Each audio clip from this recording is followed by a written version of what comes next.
Hello friends, welcome back to our channel. Please like my video, subscribe to my channel. ఈ సీజన్లో చిక్కుడు ఎక్కువగా కాస్తుంది. ఇది చిక్కుడు కాయ సీజన్ అన్నమాట.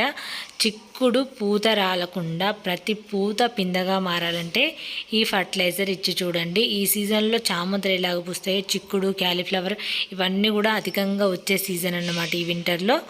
ఈ వింటర్లో చిక్కుడుకాయ బాగా కాపియాలని ఉంటుంది అందరికి, కానీ పూత రాలిపోయి ఎక్కువగా పిందెలు కూడా రాలిపోతూ ఉంటాయి. అలాంటప్పుడు ఈ పోషకాలు ఇచ్చి చూడండి.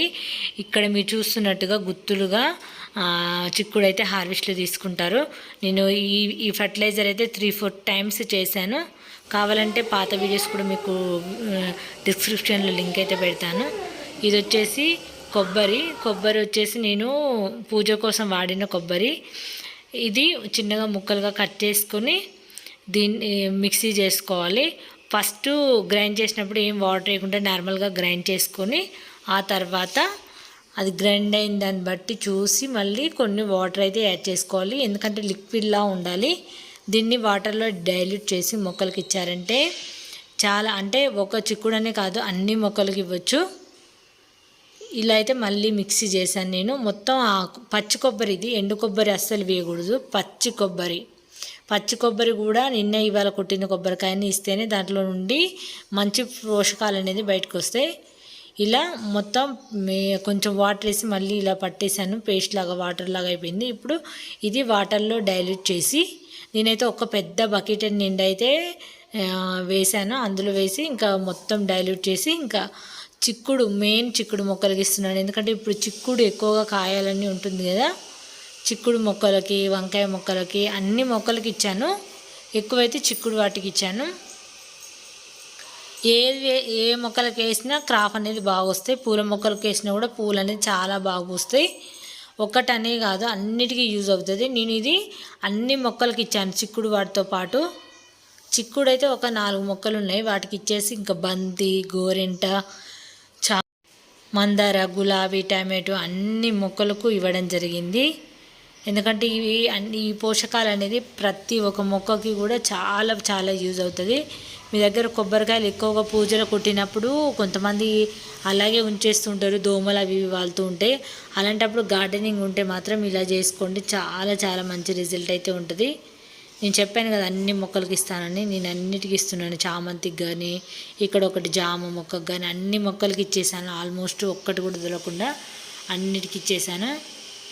ఎందుకంటే దీని రిజల్ట్ నేను ఇంతకుముందు 3 టైమ్స్ ఇచ్చాను. రిజల్ట్ అయితే చాలా బాగుంది. అందుకని చెప్పేసి ఎప్పుడు నా దగ్గర కొబ్బరికాయ ఉన్నదనుకో, మామూలుగా ఎక్కువ పూజలకి వాడుతూ ఉంటాం కదా, అలాంటప్పుడు అలా ఎండిపోనివ్వకుండా ఇలా మొక్కలకైతే ఇచ్చేస్తూ ఉంటాను. మీ ఇంట్లో కూడా తప్పకుండా కొబ్బరి ముక్కలు ఉంటాయి. ఇలా చేసి మీకు గార్డెన్ ఉన్నట్లయితే ఇలా ఇచ్చి చూడండి, చాలా చక్కటి రిజల్ట్ అయితే ఉంటుంది. ఇది ఎప్పుడైనా సరే ఏ సీజన్లో అయినా ఇవ్వచ్చు. అలాంటప్పుడు ఏం కాదు, ఎప్పుడైనా ఇచ్చుకోవచ్చు మొక్కలకి. నేనైతే నాకు ఎప్పుడు నా దగ్గరలో కొబ్బరి ఉంటే అలా ఇచ్చేస్తూనే ఉంటాను. ఆఫ్టర్ కొన్ని రోజుల తర్వాత చూడండి ఎంత బాగా వస్తాయో కాయలైతే. ఇదేమి నేను ఒక్కసారి ఇచ్చింది ఏం కాదు, చాలాసార్లు ఇస్తూనే ఉంటాను ఈ కొబ్బరిది. ఇంకా వీడియోస్ కూడా 2-3 చేశాను కూడా నేను, అది లింక్ అయితే పెడతాను, ఒకసారి చెక్ చేయండి. చూడండి ఎంత గుత్తులుగా. మొన్నటిదాకా బొద్దు పురుగులు అవి వచ్చాయని చెప్పాను కదా, బ్లాక్, అవి చాలా అటాక్ చేసినాయి. ఇంకా అవైతే ఇప్పుడు కనిపించట్లేదు. అవి ఉన్న రోజులైతే ఆకులు మొత్తం తినేసేవి, ఒక్కడు కూడా ఉండనిచ్చేవి. గార్డెన్ నుంచి తీసి బయటపడేసాను కదా, ఇంక ఇప్పుడైతే పువ్వు అనేది రాలకుండా చక్కగా వస్తుంది. చూడండి ఏడే చూసినా కూడా మీకు ఇక్కడ చూడొచ్చు గుత్తులుగా ఫ్లవర్ అనేది ఉన్నది.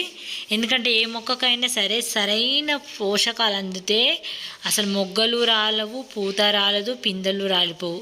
ఎందుకంటే వాటికి సరైన పోషకాలు అందనప్పుడే వాటికి అటువంటి ప్రాబ్లం అయితే వస్తుంది. పూత రాలే సమస్య కానీ, పిందెలు పడగానే రాలిపోవడం అలాంటిది వస్తుంది. వాటికి టైం టు టైం మనం పోషకాలు ఇచ్చామనుకో, మంచి పోషకాలు అవి తీసుకొని మనకు కూడా మంచి రిజల్ట్ అయితే ఇస్తాయి. నేనైతే లాస్ట్ ఇయర్ అయితే ఎన్ని కేజీల హార్వెస్ట్ చేసినో నాకే తెలియదు. ఇప్పుడు కూడా నేను కొన్ని పెద్ద పెద్ద సైజులో ఉన్నవన్నీ కోసేస్తున్నాను. ఈ సంవత్సరం చిక్కుడు హార్వెస్ట్లు చూపించలేదు. ఇక నుండి చిక్కుడు హార్వెస్ట్లు అయితే చాలా ఉంటాయి మన గార్డెన్లో. ఎందుకంటే ఇప్పుడు చిక్కుడుకాయ సీజన్ కదా, ఎంత టేస్టీగా ఎంత బాగుంటుందో కర్రీ కూడా. ఇది మళ్ళీ కనుపు చిక్కుడు, మొత్తం సీడ్స్ అన్నీ కూడా చాలా పెద్ద సైజులో ఉంటాయి. ఆల్రెడీ మార్కెట్లో బాగానే అమ్ముతున్నారు. 60 రూపీస్కి హాఫ్ కేజీ, అంటే 120కి కేజీ అమ్ముతున్నారు. ఒకవేళ కేజీ తీసుకుంటేనే 100కి ఇస్తున్నారు చిక్కుడుగా. నేను మామూలుగా కొనను, కానీ మామూలుగా వేరే తీసుకున్నప్పుడు, నేను క్యారెట్లు అవి తీసుకున్నప్పుడు అడుగుతా, పక్కన చెప్తూ ఉంటారు. ఇదైతే 100 రూపీస్ కేజీ అంట. చాలా ఎక్కువే ఉంది రేట్ అయితే. నేను చిక్కుడు అయితే ఎప్పుడు కొనను, ఎందుకంటే మన గార్డెన్లోనే ఇంకా తిని తిని బోర్ కొట్టేస్తుంది. ఇక్కడ నుంచి మొత్తం చిక్కుడు వెళ్తూ ఉంటుంది కదా, మళ్ళీ బయట తిని చిక్కుడు ఆకు కూడా పండి రాలిపోతుందని అంటూ ఉంటారు. అంటే వాటరు చిక్కుడు మొదల్లో చూసి వేయండి. అంటే మొక్క మొదల్లో తడిగా ఉంటే వేయొద్దు, పొడిగా ఉంటేనే వేయండి. ఎక్కువ వాటరింగ్ ఎక్కువైనా కూడా చిక్కుడు పూత అనేది అది రాలుతూ ఉంటుంది. కాబట్టి ఇప్పుడు వింటర్ సీజన్లో చలిగానే ఉంటుంది, ఎండ కూడా బాగానే కుడుతుంది. కాబట్టి దాని మొదలు చెక్ చేసి మీరు వాటరింగ్ అనేది ఇవ్వాలి. ఎట్లా పడితే అట్లా ఇస్తే పూత కూడా రాలిపోతుంది. ఇది మెయిన్ గుర్తుపెట్టుకోవాల్సింది. ఇప్పుడిప్పుడే హార్వెస్ట్ అయితే వస్తుంది చిక్కుడు, చాలా బాగానే వస్తున్నాయి. ఇది కనుప చిక్కుడు కాబట్టి గుత్తులుగా సీడ్స్ కూడా చాలా లావుగా ఉంటాయి. ఇదైతే మీకు చాలా యూజ్ అవుతుంది కాబట్టి తప్పకుండా ట్రై చేయండి. అన్ని మొక్కలు కూడా, ఏ పువ్వుల మొక్క అయినా సరే ఇలా బ్యూటిఫుల్ ఫ్లవర్స్ అన్నీ మీ గార్డెన్లో పూయాలంటే ఇలాంటి చిట్కాలు అండ్ ఇలాంటి పోషకాలు మీరు ఇచ్చి చూడండి. ఇంతటి అద్భుతమైన రిజల్ట్ మీ గార్డెన్లో కూడా చూస్తారు. కానీ చూసారు కదా ఫ్రెండ్స్, ఈ వీడియో నచ్చితే లైక్ చేయండి, ఛానల్ని సబ్స్క్రైబ్ చేసుకోండి. మీకు ఏమైనా డౌట్స్ ఉంటే కామెంట్లో అడగండి, తప్పకుండా